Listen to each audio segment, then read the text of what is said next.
Bonjour, bonjour. Nous sommes encore une fois de plus dans notre plantation. Nous sommes à la partie 4 de notre série de vidéos sur la banane plantain, la macro-propagation de la banane plantain.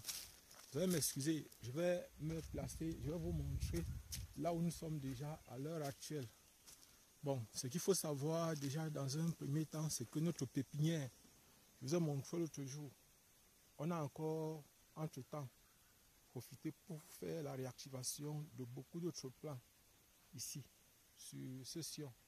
Donc vous voyez ce sion qui continue jusqu'à là-bas de l'autre côté, Donc actuellement, étant donné que lorsqu'on enlève ici, les racines se coupent, nous avons créé donc un autre support, un autre substrat, parce que la terre n'est qu'un substrat. Et nous avons, voici un substrat ici, c'est-à-dire la suie de bois, ou encore le copeau de bois mélangé avec de la suie. Voici un nouveau substrat que nous avons placé ici. C'est-à-dire c'est comme si c'était une nouvelle serre. Mais ici, nous n'allons pas placer le plastique. Vous avez vu sur l'autre, on a placé le plastique. Ici, on va faire ça de façon simple. Pour que des personnes qui se trouvent sur des endroits où ils n'ont pas ce plastique soient capables de produire. Il faut que des personnes qui sont sur des endroits où il y a la terre peuvent produire là où il y a la terre. Ceux qui sont là où ils ont le plastique ou le copeau, ils peuvent utiliser. Donc vous n'êtes pas obligé.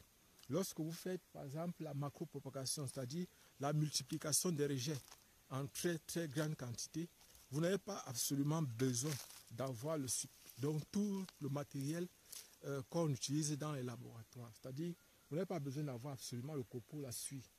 Vous n'êtes pas obligé. Si vous avez la terre, rien qu'à partir de la terre, vous avez vu, on réussit à multiplier. C'est vrai que, bon, on n'a pas les choses de bonne qualité parce que quand on travaille sur un substrat tel que la terre, chaque fois qu'on va retirer les bulbes, certaines vont se casser, les racines vont se casser. Et on sait que la racine est une partie très importante pour la plante. C'est à partir de la racine que les éléments nutritifs sont tirés du sol, comme l'eau, comme les sels minéraux, comme les engrais. Tout ça quitte de la terre, c'est-à-dire des racines, pour remonter jusqu'aux feuilles. Et c'est à partir des feuilles que la matière organique est fabriquée. Donc, on doit faire attention aux racines. C'est la raison pour laquelle nous avons fait ce substrat. Je vais m'asseoir un peu à côté pour que vous puissiez bien voir. Voici par exemple, je vais m'asseoir, voilà par exemple ici, à côté de notre nouveau substrat. Voici notre nouveau substrat ici. Il s'agit du copeau. C'est-à-dire c'est donc un copeau obtenu après avoir scié du bois de forêt. C'est-à-dire c'est en fait du bois blanc. Je suis allé retirer ça quelque part, donc je suis allé prendre ça un peu loin d'ici. Parce que bon, en fait, personnellement, j'avais scié le bois blanc il y a de cela près de 8 mois. Donc là-bas, c'est à moisir, ce n'est plus de bonne qualité. Ça, c'est quelque chose qui ne date pas d'un mois qu'ils ont scié. Donc je profite donc, je dois en profiter parce que ici, au niveau d'ici, avec ce substrat, les racines ne pourront pas se couper, se casser. Et aujourd'hui, par exemple, j'ai préparé, parce que aujourd'hui, je travaille sur 150 rejetons. Donc il y a eu 60. Il y a eu 60 rejetons qu'on a travaillé pour multiplier. Mais cette fois-ci, on a plutôt divisé par 4. On a plus divisé par 8. On a divisé par 4. Parce qu'en en fait, on a utilisé notre technique. Donc on a plutôt divisé les bulbes par 4. Ce qui fait que on a travaillé donc avec 80. Parce que c'était 140. 140 rejetons, 142 rejetons. Il y a eu 60 qu'on a travaillé en divisant la bulbe par 4. Et il y a eu 82 que j'ai semé, j'ai traité et j'ai semé directement. Donc j'ai mis ça en terre directement. Bon, pour ceux qui sont nouveaux sur la chaîne, je suis Job Kamdem, répétiteur du groupe Nabla. J'ai pour profession les répétitions et pour formation, je suis enseignant, je suis professeur. Et pour ceux qui veulent savoir, il y a des personnes qui sont posées des questions me concernant. Il y a beaucoup de questions qu'on m'a posées et je pense que je vais répondre progressivement à ces questions-là. Certains m'ont demandé une fois, Monsieur Kamdem, est-ce que vous êtes marié? Est-ce que vous avez les enfants? Et il faut que je réponde à cette question-là. Votre vie personnelle, donc, ils m'ont posé certaines questions sur ma vie personnelle. Je voudrais partager cela parce que parfois, en partageant ces expériences avec d'autres personnes, ça peut m'aider moi-même et ça peut aussi leur aider à eux. Je peux recevoir des conseils venant d'eux ou venant de cette autre personne, venant d'elle. Ou encore, ça peut me permettre plutôt de m'améliorer dans ce que je suis. Parce que parfois, les conseils que les autres nous donnent sont parfois plus importants que ce que nous faisons ou ce que nous on pense. Parfois, ces conseils-là sont vraiment indispensables. Mais avant de... Nous allons continuer avec notre vidéo. Donc, je crois que je dois aller vous montrer maintenant. Parce que ça fait depuis peut-être 2 heures de temps que j'ai mis les bulbes au traitement. Donc, en fait, vous avez vu le produit que j'utilise constamment. Quand je dis au traitement, c'est que j'ai mis dans le fût de l'eau. Et j'ai aussi mis le produit qui sert en même temps d'insecticide et de nématicide. Je traite d'abord les bulbes avant de les mettre dans le substrat. C'est vrai, le substrat, ce substrat va rester directement au soleil. Donc, quand il va pleuvoir sur ça, les intempéries.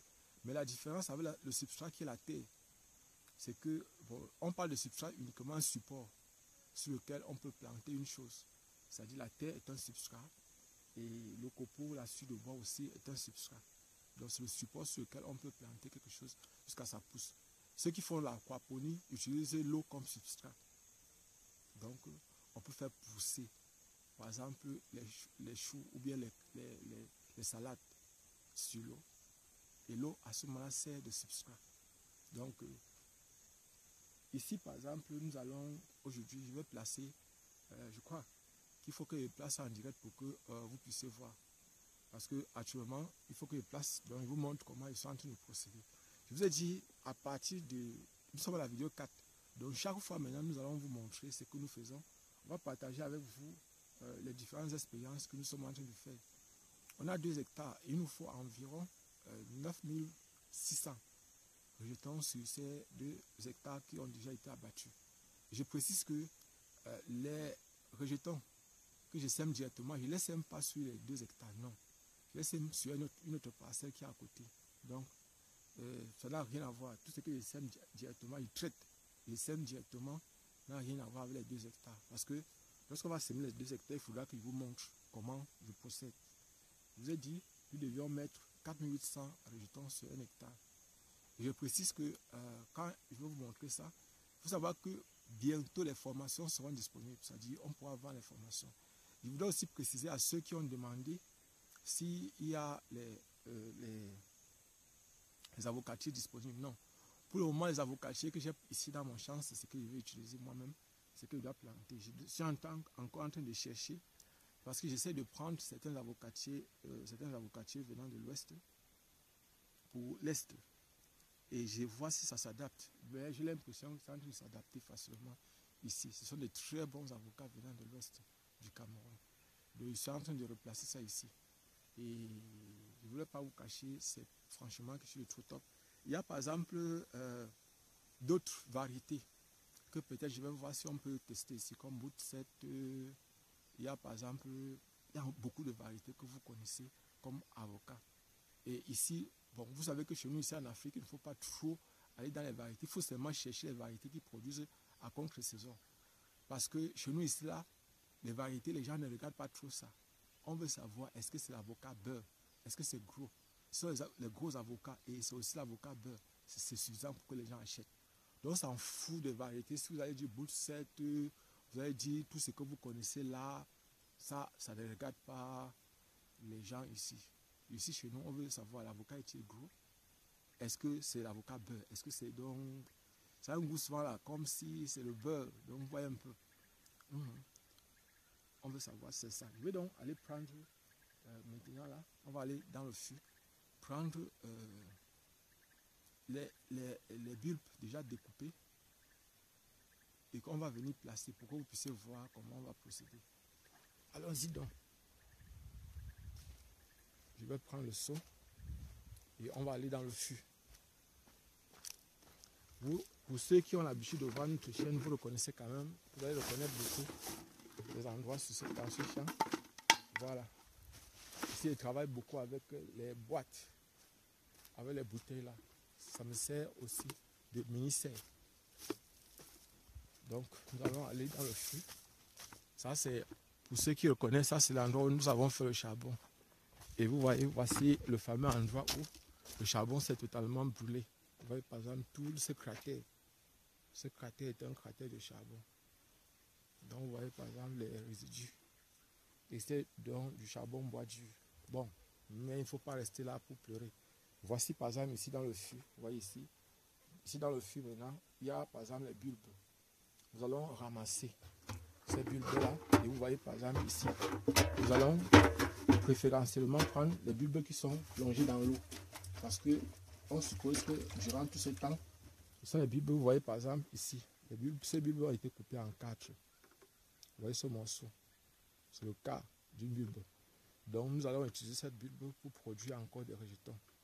Ici, vous voyez un peu. Bon, ces racines, nous devons les enlever. Mais bon, ça ne me dérange pas. Ça ne me dérange pas. Nous allons donc, on va préférentiellement prendre ce qui est dans l'eau. Parce que on suppose que les nématodes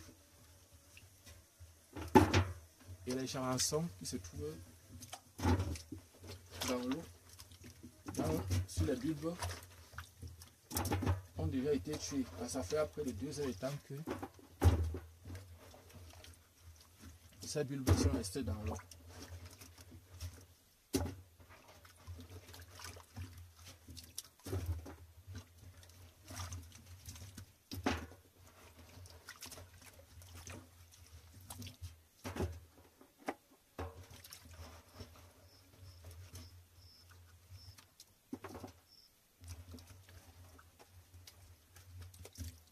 Voilà. Donc voici ce qu'on a pris ici dans le seau. Bon, je vais essayer de bouger le feu pour que le tout soit équilibré. Pour mouiller le maximum possible. Voilà, c'est bon. Donc, nous allons aller maintenant. On va donc maintenant aller commencer à placer pour que vous puissiez bien voir comment on procède. Comment je procède ici dans ma plantation.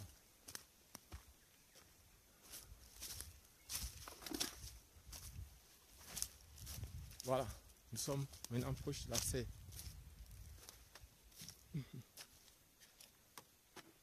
Voici. Donc ce que nous allons faire maintenant,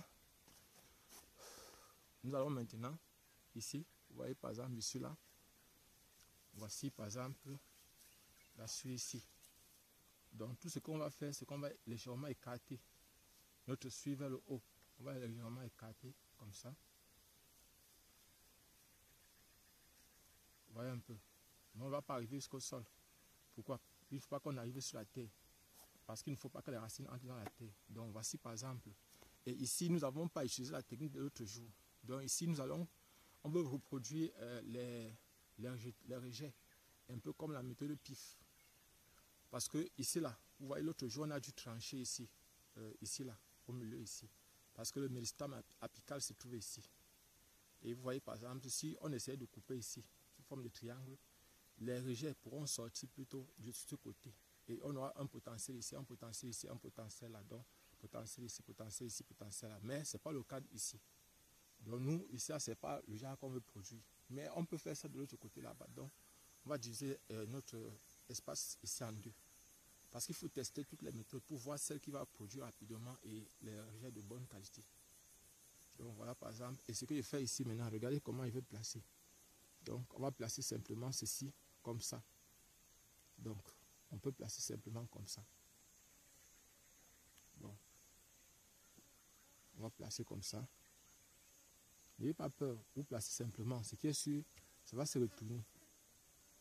Il y a des gens qui veulent qu'on place comme ça. Qu'on place ça debout comme ça. On n'est pas obligé de placer debout comme ça. Peu importe comment on place. Si on place comme ça va pousser. Ne vous inquiétez pas.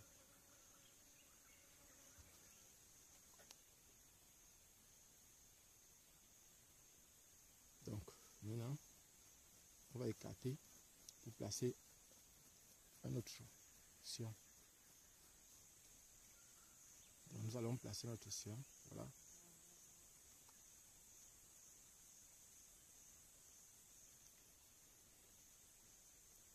plaçons pas ça debout. On ne place pas debout. Ce qui est sûr et certain, c'est que vous n'avez pas à vous inquiéter. On peut bon placer comme ça, comme on peut retourner. Mais il faut savoir que peu importe comment vous placez, ce qui est sûr et certain, c'est que si la racine sorte, la plante va trouver comment faire pour, ça va se retourner et remonter. Donc n'ayez pas peur.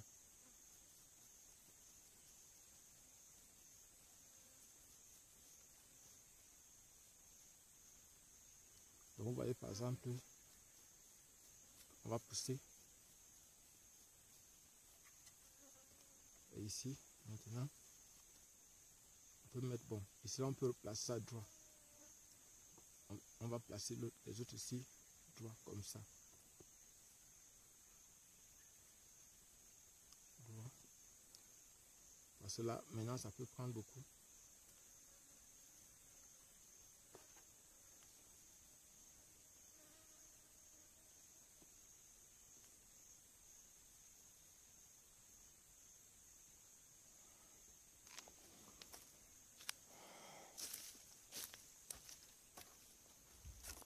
Donc ici, on doit écarter pour placer, pour continuer à placer ici. Ici, on va placer comme ça. 2. Placer un coup de demi là. 3. Et on ferme. Et en fermant donc, on arrive sur l'autre ligne. Oui. Voilà. En fermant, on arrive directement sur l'autre ligne. Ici donc, on peut placer ceci debout comme ça. Comme ça. Là, ça peut prendre beaucoup. Comme ça. Comme ça. Comme ça. Et on peut fermer.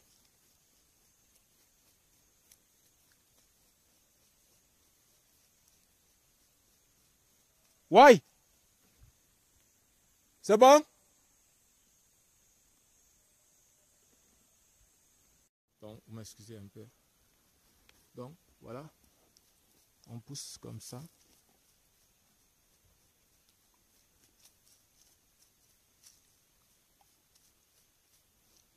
Et maintenant, on replace les autres aussi comme ça. Comme ça. Et lorsqu'on place cible là-dessus, vous allez voir, c'est que directement, parce que la chaleur qu'il y a ici à l'intérieur, il y a une grande chaleur dedans. Malgré qu'il n'y a pas le plastique.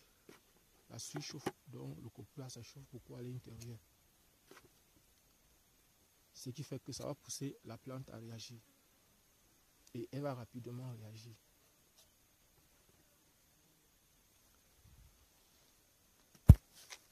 Donc vous voyez par exemple là, on pousse là.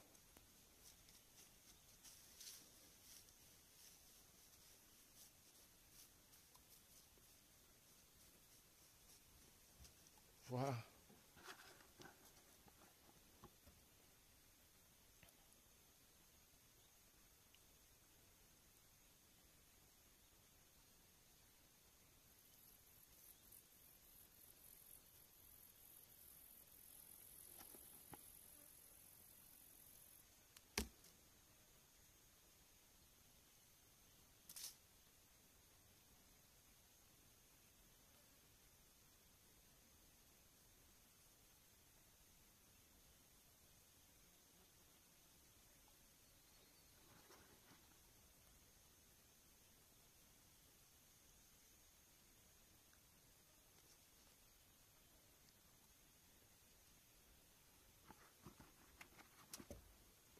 On doit placer ça de sorte que ça regarde toujours. Là, ça va prendre beaucoup.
Donc vous voyez, après avoir placé comme ça, donc maintenant, tout ce qui va nous rester à faire, c'est d'arroser.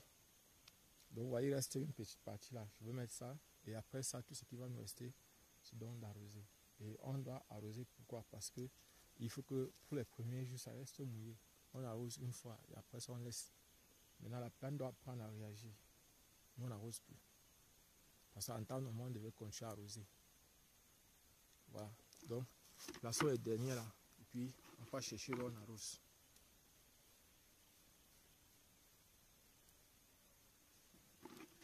On place les derniers là.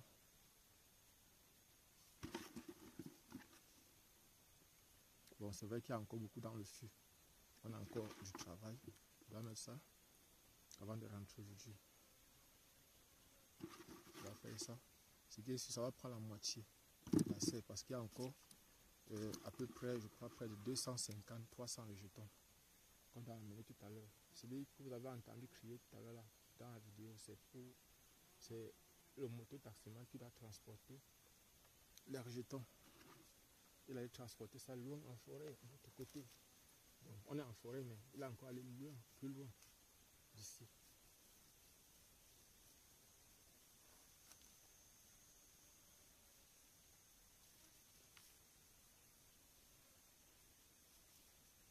Voilà. Voilà. Donc, voilà. Voilà. Et puis maintenant, voilà, ceci, on va verser ça dessus. Parce que c'est un liquide. Donc, ici, le liquide est constitué de trucs, de produits contre les nématodes et les insectes. Donc, on va utiliser l'eau. On va prendre de l'eau et on va arroser. On va prendre de l'eau et on va arroser. Ça sont les résidus. Et vous vous souvenez de notre puits, c'est toujours là. On passe toujours à côté de notre puits.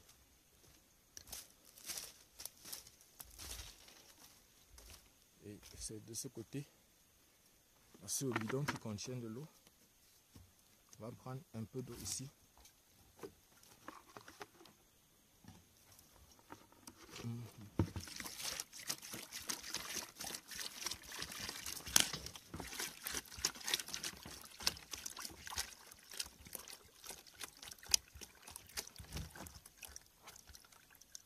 Voilà.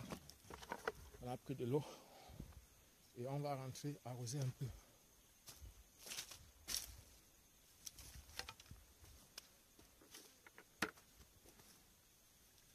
On va fermer encore le bidon. On va aller arroser un peu.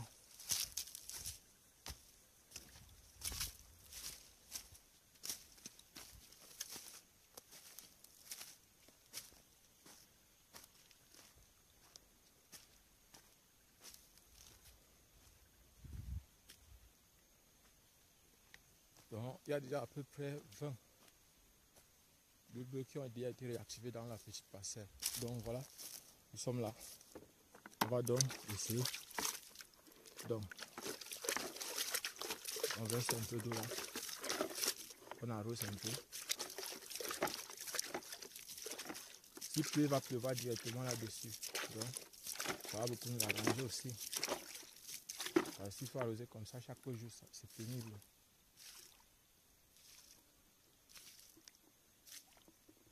Voilà. Voilà. Lorsqu'on fait comme ça, maintenant on va attendre. D'ici quelques jours, d'ici une semaine, d'ici 7 jours, ou d'ici 13 jours, ça va réagir comme l'autre. Et on peut s'attendre déjà au résultat. Donc je précisais dans cette vidéo qu'il y a des personnes qui m'ont demandé les semences d'avocat. Je vais bien préciser que pour le moment, on dispose, je n'ai pas encore d'autres que pour le moment, ce que je dispose, c'est pour ma plantation. Parce que je vous ai dit, ici c'est une plantation d'arbres fruitiers. Mais au début, on met d'abord, on va placer pour un début, d'abord le plantain, la banane plantain. Et après ça, on va mettre aussi les arbres fruitiers. Donc, les arbres fruitiers qu'on va mettre, il y a le safoutier, il y a le prunier, le safoutier c'est le prunier, il y a les avocatiers, il y a les mandariniers et les orangers. Voilà ce qu'on va mettre dans notre champ. Bon, j'ai aussi oublié le corosolier. Le corosolier même, il doit mettre au moins, il faut au moins 2 hectares de corosolier. Parce que franchement, le corosolier, c'est un très bon fruit. C'est un fruit très consommé parce qu'on ne jette rien sur le corosolier. Ces feuilles permettent de soigner beaucoup de maladies. Vous allez voir, par exemple, normalement, chaque famille devrait faire au moins une tisane de feuilles de corosol et consommer ça 2 fois au moins par semaine ou 1 fois par semaine. Franchement, c'est quelque chose, c'est-à-dire le thé. Vous devez consommer constamment le thé, les feuilles de corosol. C'est quelque chose qui peut, ça rebooste votre santé et ça renforce le système immunitaire. C'est quelque chose qui est très bien pour la santé. Il parle bien des feuilles de corosolier. Et le corosol lui-même est un fruit trop top. C'est un très très bon fruit. Donc moi je conseille aux personnes de consommer beaucoup ces fruits-là. De beaucoup consommer ces fruits-là. Abonnez-vous et partagez au maximum possible cette vidéo. Pour ceux qui ne me connaissent pas, je suis Job Camden du groupe de répétition Nabla. Et vous voulez aussi, bon, pour le petit instant qui nous reste, on peut parler un peu des prépas concours. Donc pour ceux qui veulent, vous pouvez venir, nous sommes là, nous sommes disponibles. Et les prépas se font uniquement en ligne, je précise. Mais si vous êtes dans les villes de Yaoundé, dans les villes de Douala, bon, on va voir s'il y a possibilité de travailler avec des groupes partenaires. Moi, les groupes partenaires sont des gens qui me déçoivent toujours. Ils me déçoivent toujours parce que, bon, parfois ils ne travaillent pas comme nous on veut. Parfois aussi, ce sont des arnaqueurs. Beaucoup moins arnaqués. C'est-à-dire qu'on a un contrat, que chaque fois qu'ils envoient un candidat, ils doivent me donner une rémunération. Mais à la fin, ils ne m'envoient rien. Et vous voyez, par exemple, tout ça, c'est de l'escroquerie, c'est du vol. Et ce n'est pas bien. Bon, mais ce que cela n'empêche, nous, notre souhait, c'est que les gens réussissent. Que les gens passent à leur concours, que les gens réussissent à leur concours. Donc, vous allez m'excuser, je vais commencer maintenant à corriger. Donc, à partir de quelques... Vous allez commencer à voir, durant ces jours-ci, c'est un sujet que je vais reprendre la correction. C'est-à-dire, je vais reprendre la correction de certains sujets des concours. Donc, vous allez constamment voir ça en ligne. Abonnez-vous et partagez au maximum possible cette vidéo. On se voit prochainement.